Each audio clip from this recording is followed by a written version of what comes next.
ऋषि बोले, महाभाग व्यास शिष्य सूत जी, आपको नमस्कार है। अब आप उस परम उत्तम भस्म महात्म का वर्णन कीजिए। भस्म महात्म, रुद्राक्ष महात्म तथा उत्तम नाम महात्म, इन तीनों का परम प्रसन्नता पूर्वक प्रतिपादन कीजिए और हमारे हृदय को आनंद दीजिए। सूत जी ने कहा, महर्षियों, आपने बड़ी उत्तम बात पूछी है। यह समस्त लोगों के लिए हितकारक विषय है। जो लोग भगवान शिव की उपासना करते हैं वे धन्य हैं, कृतार्थ हैं, उनका देह धारण सफल है तथा उनके समस्त कुल का उद्धार हो गया है। जिनके मुख में भगवान शिव का नाम है, जो अपने मुख से सदा शिव और शिव इत्यादि नामों का उच्चारण करते रहते हैं, पाप उनका उसी तरह स्पर्श नहीं करते हैं जैसे खदे वृक्ष के अंगार को छूने का साहस कोई भी प्राणी नहीं कर सकता। हे शिव, आपको मेरा नमस्कार। श्री शिवाय नमोस्तुभ्यम। ऐसी बात जब मुख से निकलती है तब वह मुख समस्त पापों का विनाश करने वाला पावन तीर्थ बन जाता है। जो मनुष्य प्रसन्नता पूर्वक उस मुख का दर्शन करता है उसे निश्चित ही तीर्थ सेवन जनित फल प्राप्त होता है। ब्राह्मणों, शिव का नाम विभूति और रुद्राक्ष ये तीनों त्रिवेणी के समान परम पुण्य माने गए हैं।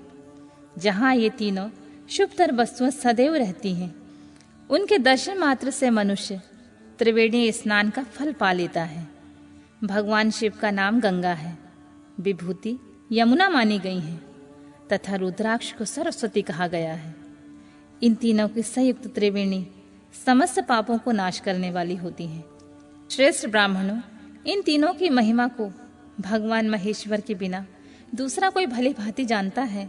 इस ब्रह्मांड में जो कुछ है वह तो सब केवल महेश्वर ही जानते हैं।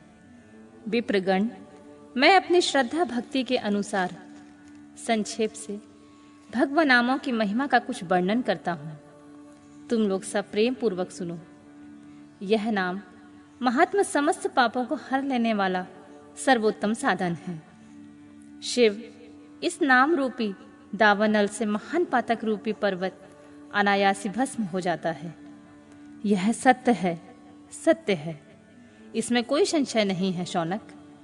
पाप मूलक जो नाना प्रकार के दुख हैं वे एकमात्र शिव नाम से ही नष्ट होने वाले होते हैं। दूसरे साधनों से संपूर्ण यत्न करने पर वे पूर्णतः नष्ट नहीं होते हैं। जो मनुष्य इस भूतल पर सदा भगवान शिव के नामों के जप में लगा हुआ है वह वेदों का ज्ञाता है, वह पुण्यात्मा है, वह धन्यवाद का पात्र है तथा वह विद्वान माना गया है। मुने, जिनका शिव नाम जप में विश्वास है उनके द्वारा आचरित नाना प्रकार के धर्म तत्काल फल देने के लिए उत्सुक हो जाते हैं। महर्षि, भगवान शिव के नाम में जितने पाप नष्ट होते हैं उतने ही पाप मनुष्य इस भूतल पर नहीं कर सकते। जो शिव नाम रूपी नौका पर आरूढ़ होकर संसार रूपी समुद्र को पार करते हैं उनके जन्म मरण रूप संसार के मूलभूत वे सारे पाप निश्चय ही नष्ट हो जाते हैं। महामुनि, संसार के मूलभूत पातक रूपी पादपों का शिव नाम रूपी कुठार से निश्चय ही नाश हो जाता है। जो पाप रूपी दावानल से पीड़ित हैं उन्हें शिव नाम रूपी अमृत का पान करना चाहिए। पापों के दावानल से दग होने वाले लोगों को उस शिव नाम अमृत के बिना शांति नहीं मिल सकती है। जो शिव नाम रूपी सुधा की वृष्टिजनक धारा में गोते लगा रहे हैं वे संसार रूपी दावानल के बीच खड़े होने पर भी कदापि शोक के भागी नहीं होते। जिन महात्माओं के मन में शिव नाम के प्रति बड़ी भारी भक्ति है ऐसे लोगों को सहसा और सर्वथा मुक्ति मिलती है। मुनीश्वर, जिसने अनेक जन्मों तक तपस्या की है उसी के शिव नाम के प्रति भक्ति होती है जो समस्त पापों को नाश करने वाली होती है। जिसके मन में भगवान शिव के नाम के प्रति कभी खंडित न होने वाली असाधारण भक्ति प्रकट होती है उसी के मोक्ष सुलभ हैं। यह मेरा मत है। जो अनेक प्रकार के पाप करके भी भगवान शिव के नाम जप में आदर पूर्वक लग जाता है वह समस्त पापों से मुक्त हो जाता है। इसमें कोई संशय नहीं है। जैसे वन में दावानल से दग हुए वृक्ष भस्म हो जाते हैं, उसी प्रकार शिव नाम रूपी दावानल से दग होकर भी उस समय से सारे पाप भस्म हो जाते हैं। शौनक, जिसके अंग नित्य भस्म से लगाने पर पवित्र हो गए हैं और जो शिव नाम जप का आदर करने लगा है, वह घोर संसार सागर को भी पार कर लेता है।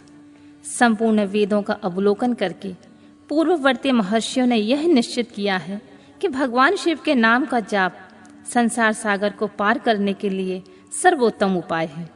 मुनिवरों, अधिक कहने से क्या लाभ है। मैं शिव नाम के सर्व पापाहारी महात्म की एक ही श्लोक में वर्णन करता हूँ। भगवान शंकर के एक नाम में भी पाप हरण की जितनी शक्ति है, उतना पातक मनुष्य कभी भी नहीं कर सकता। मुने, पूर्व काल में महापापी राजा इंद्रदुग्न ने शिव नाम के प्रभाव से ही उत्तम सद्गति प्राप्त की थी। इस तरह कोई ब्राह्मणी युवती भी जो पाप कर चुकी है, शिव नाम के प्रभाव से ही उत्तम गति को प्राप्त हुई। दुष्वरों, इस प्रकार मैंने तुमसे भगवान नाम के उत्तम महात्म का वर्णन किया है। अब तुम भस्म का महात्म सुनो, जो समस्त पावन वस्तुओं को भी पावन करने वाला होता है। महर्षियों, भस्म संपूर्ण मंगलों को देने वाला तथा उत्तम है। उसके 2 भेद बताए गए हैं और मैं उन भेदों का वर्णन करता हूँ, तो सावधान होकर सुनो। एक को महाभस्म और दूसरे को स्वल्प भस्म समझना चाहिए। महाभस्म के अनेक भेद हैं। वह 3 प्रकार का कहा गया है: श्रोत, स्मार्त और लौकिक। स्वल्प भस्म के भी बहुत से भेदों का वर्णन किया गया है। श्वेत और स्मार्त भस्म को केवल द्विजों को ही उपयोग में आने के योग्य कहा गया है, और जो तीसरा लौकिक भस्म है, वह अन्य लोगों के लिए उपयोग में आ सकता है। श्रेष्ठ महर्षियों ने यह बताया है कि द्विजों को वैदिक मंत्रों के उच्चारण पूर्वक भस्म धारण करना चाहिए। दूसरे लोगों को बिना मंत्र के केवल धारण करने का विधान है। जले हुए गोबर से प्रकट होने वाला भस्म अग्नेय कहलाता है। महामुने, वह भी त्रिपुंड का द्रव्य है, ऐसा कहा गया है। अग्निहोत्र से उत्पन्न हुए भस्म का भी मनीषी पुरुष को संग्रहण करना चाहिए। अन्य यज्ञ से प्रकट हुआ भस्म भी त्रिपुंड धारण करने के काम आ सकता है। जावालोपनिषद में आए हुए अग्नि इत्यादि 7 मंत्रों द्वारा जल मिश्रित भस्म से धूलन करना चाहिए। महर्षि जाबाली ने सभी वर्णों और आश्रमों के लिए मंत्र से या बिना मंत्र के भी आदर पूर्वक भस्म के त्रिपुंड लगाने की आवश्यकता बताई है। समस्त अंगों में सजल भस्म को मलना अथवा विभिन्न अंगों में तिरछा त्रिपुंड लगाना, इन कार्यों को मोक्षार्थी पुरुष प्रसाद से भी ना छोड़ें, ऐसा श्रुति का आदेश है। भगवान शिव और विष्णु ने भी तिर्यक त्रिपुंड धारण किया है। अन्य देवियों सहित भगवती उमा और लक्ष्मी देवी ने भी वाणी द्वारा इसकी प्रशंसा की है। ब्राह्मणों, क्षत्रियों, वैश्यों, शूद्रों, वर्णकरों एवं जाति भ्रष्ट पुरुषों ने भी उन्मूलन एवं त्रिपुंड रूप में भस्म धारण किया है। इसके पश्चात भस्म धारण तथा त्रिपुंड की महिमा एवं विधि बताकर सूत जी ने फिर कहा, महर्षियों, इस प्रकार मैंने संक्षेप में त्रिपुंड का महत्व बताया है। यह सब प्राणियों के लिए गोपनीय रहस्य है, अतः तुम्हें भी इसे गुप्त रखना चाहिए। मुनिवरों, ललाट आदि सभी निर्दिष्ट स्थानों में भस्म से 3 तिरछी रेखाएं बनाई जाती हैं। उन्हीं को विद्वानों ने त्रिपुंड कहा है। भवों के मध्य भाग से लेकर अंत तक उतना बड़ा त्रिपुंड ललाट में धारण करना चाहिए। मध्यमा और अनामिका उंगलियों से 2 रेखाएं करके बीच में अंगुष्ठ द्वारा प्रतिलोम भाव से की गई रेखाएं त्रिपुंड कहलाती हैं। अथवा बीच की 3 उंगलियों से भस्म लेकर यत्न पूर्वक भक्ति भाव से ललाट में त्रिपुंड धारण करें। त्रिपुंड अत्यंत उत्तम एवं भोग तथा मोक्ष देने वाला होता है। त्रिपुंड की 3 रेखाओं में प्रत्येक के 9 देवता हैं, जो सभी अंगों में स्थित होते हैं। मैं उनका परिचय देता हूँ, तो सावधान होकर सुनो। मुनिवरों, प्रणव का प्रथम अक्षर अकार, गार्हपत्य, अग्नि, पृथ्वी, धर्म, रजोगुण, ऋग्वेद, क्रिया शक्ति, प्रातः सवन तथा महादेव, ये त्रिपुंड की प्रथम रेखा के 9 देवता हैं। यह बात शिव दीक्षा पारायण पुरुषों को अच्छी तरह समझ लेनी चाहिए। प्रणव का दूसरा अक्षर उकार, दक्षिणाग्नि, आकाश, सत्वगुण, यजुर्वेद, मध्य दिन सवन, इच्छा शक्ति, अंतरात्मा तथा महेश्वर, ये दूसरी रेखा के 9 देवता हैं। प्रणव का तीसरा अक्षर मकार, आहवनीय, अग्निय, परमात्मा, तमोगुण, सुदलोक, ज्ञान शक्ति, सामवेद, तृतीय सवन और तथा शिव, ये तीसरी रेखा के 9 देवता हैं।